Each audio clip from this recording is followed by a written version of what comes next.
बिस्मिल्लाहिर्रहमानिर्रहीम। आज जो हदीस पाक है वो हज़रत सैयदना इब्न अब्बास रज़ियल्लाहु ताला अन्हु बयान करते हैं। आप फरमाते क़ाल नबी सल्लल्लाहु अलैहि वसल्लम उमिरतु अन अस्जुदा अला सबअति आज़ुमिन।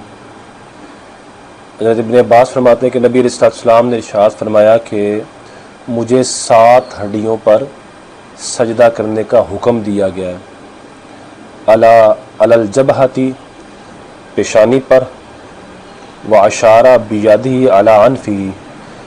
तो इब्न अब्बास कहते हैं फिर नबी अलैहिस्सलाम ने अपने नाक की तरफ भी इशारा किया कि नाक पर भी, वल यदैनी और दोनों हाथों पर, व रुकबतैनी दोनों घुटनों पर, व अतराफिल कदमैनी और उंगलियों के व पाँव के पंजों पर, वला नकफितल सियाबा व शारा और मुझे अपने कपड़ों और बालों को समेटने से मना किया गया। बस हज़रत ज़िवकार इतनी सीधी से पाक। हज़रत ज़िवकार इस हदीस के 2 पहलू हैं। एक है 7 हड्डियाँ कि उन पर सजदा करने का हुक्म दिया गया, और दूसरा है कपड़े और बालों को समेटने से मना किया गया। जहाँ तक हदीस के दूसरे हिस्से का ताल्लुक है कपड़े और बालों को समेटने का, इंशाअल्लाह इस पर अलग से बात हम करेंगे, अलग से वीडियो में इस पर बात करेंगे। अभी यह है कि रसूलुल्लाह ने फरमाया कि मुझे 7 हड्डियों पर सजदा करने का हुक्म दिया गया, और फिर रसूलुल्लाह सल्लल्लाहु अलैहि वसल्लम ने फिर उन हड्डियों को खुद बयान भी किया कि 2 ये हाथ है, 2 घुटने हैं, 2 पाँव के पंजे हैं। और नबी अलैहिस्सलाम ने माथे और नाक को एक ही शुमार किया। तो 2 पंजे 2 हाथ, 2 पंजे 2 घुटने 4 और 2 हाथ 6, और माथे और नाक को रसूलुल्लाह ने एक ही शुमार किया। तो ये 7 टोटल, ये 7 मकामात हैं जिन पर नबी अलैहिस्सलाम ने फरमाया कि मुझे इन मकामात पर सजदा करने का हुक्म दिया गया। तो ज़ाती ज़िक्र जब हम सजदा करते हैं तो ज़ाहिर बात है हमारे घुटने भी ज़मीन पर रखते हैं, हाथ भी लग जाते हैं, और सजदे में जब जाते हैं पेशानी और नाक भी ज़मीन पर लगता है। इसी तरह ज़ाती ज़िक्र जब हम सजदे में जाते हैं, इन चीज़ों के साथ साथ हमारे जो पाँव के पंजे हैं, यानी सजदे में जब हम गए तो हमारे पाँव के पंजे हैं, उनका रुख भी किबले की जानिब होना चाहिए, और उनकी उंगलियों को ऐसे मोड़ के बिल्कुल किबले की जानिब कर देना चाहिए। यही सुन्नत है। इसी तरह इसी बुखारी शरीफ में हज़रत अबू हुमैद साइदी से हदीस पाक मौजूद है। आप फरमाते हैं वस्तकबला, आप नबी अलैहिस्सलाम की सजदे की कैफियत को बयान करते हुए फरमाते हैं वस्तकबला बिअतराफी असाबि'i रिजलैहिल किबलता, कि नबी अलैहिस्सलाम सजदे में अपने पाँव की उंगलियों के पंजों को, अपने पाँव की उंगलियों को, या अतराफ पंजे कहते हैं, अतराफ को, अपने पाँव की उंगलियों को अलकिबला तक किबले की तरफ कर देते थे। तो ज़रात ज़िक्र इससे ये पता चला कि इन 7 मकाम पर इन 7 हड्डियों पर, इन 7 मकामात पर सजदा किया जाना, ये रसूलुल्लाह सल्लल्लाहु अलैहि वसल्लम की सुन्नत है। मैं ज़रात ज़िक्र आपके सामने ना खुसूसन ये जो पंजों का मामला है ना, इसकी वजाहत करना चाहता हूँ। हमने ये देखा है बाज़ दफ़ा लोग सजदा करते हैं तो सजदे में पाँव उनके ऐसे खड़े रहते हैं, वो उंगलियों को ऐसे किबले की तरफ मोड़ते नहीं है, पाँव के पंजों की उंगलियों को ऐसे मोड़ते नहीं है और ऐसे रख देते हैं। और बाज़ दफ़ा कोई मोड़ देता है, कोई एक रख देता है। तो ज़रात ज़िक्र हमारे मुहद्दिसीन ने ये फरमाया कि बरकैफ़ अगर उसके पाँव ज़मीन पर टिके हुए हैं, पाँव उसके ज़मीन पर हैं, ऐसे उसके पाँव ज़मीन पर लगे हुए हैं, सुन्नत करीमा तो ये है कि दोनों पाँव की 10 उंगलियों का जो रुख है वो किबले की जानिब ऐसे कर दिया जाए, किबले की जानिब ऐसे किया जाए। और अगर बिलफर्ज मुहद्दिसीन ने यह भी फरमाया कि अगर कोई बंदा सजदा करता है तो अगर उसके पाँव ज़मीन पर ऐसे टिके हुए हैं, ऐसे रख देता है, वो पाँव ज़मीन पर ऐसे रख देता है दोनों पाँव, और उनमें से कोई उठाता नहीं है, तब भी उसका सजदा अदा हो जाएगा।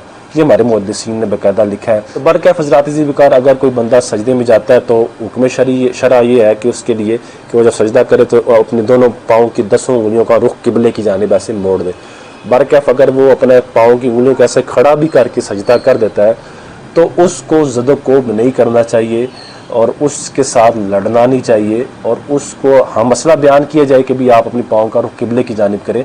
लेकिन मुहद्दिसीन ने इस बात की सराहत से इजाज़त दी है कि अगर कोई बंदा सजदे में पाँव ऐसे भी रख देता है तब भी उसका सजदा हो जाएगा।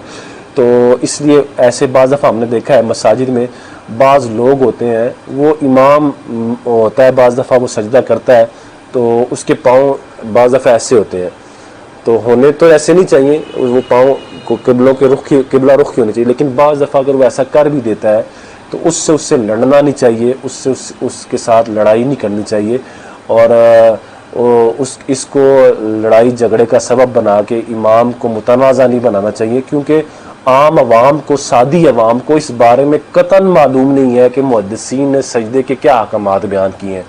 ये आम आवाम को मालूम ही है। और सबसे बड़ी जो परेशानी की बात है वो ये है कि उर्दू की किताबों में ये लिखा हुआ है कि दोनों पाँव की एक एक उंगलियों को एक उंगलियों का पेट लगना वो फ़र्ज़ है, दोनों पाँव की 3-3 उंगलियों का पेट लगना वो क्या नाम है, वाजिब है, दोनों पाँव की 10 उंगलियों का पेट लगना ये सुन्नत है।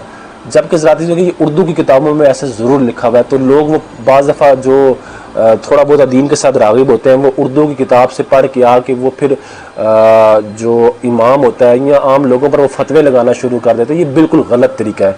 उर्दू की किताबों में ये लिखा ज़रूर है, लेकिन ये हमसे पहले मुहद्दिसीन किसी ने ये बात नहीं की हुई, किसी ने ये बात नहीं लिखी है। तक इमाम अबू हनीफा ने ये बात नहीं लिखी, अल्लामा बदरुद्दीन ऐनी ने ये बात नहीं लिखी, इमाम अबू यूसुफ ने, इमाम अबू यूसुफ, इमाम मोहम्मद, इमाम शेखुल इस्लाम, इमाम सरखसी, इमाम तमरताशी, ये तमाम मुहद्दिसीन हैं, तमाम फुक़हा हैं जो अहनाफ की किताबों के वो जिस बुनियाद है उन्होंने भी ये बात नहीं लिखी।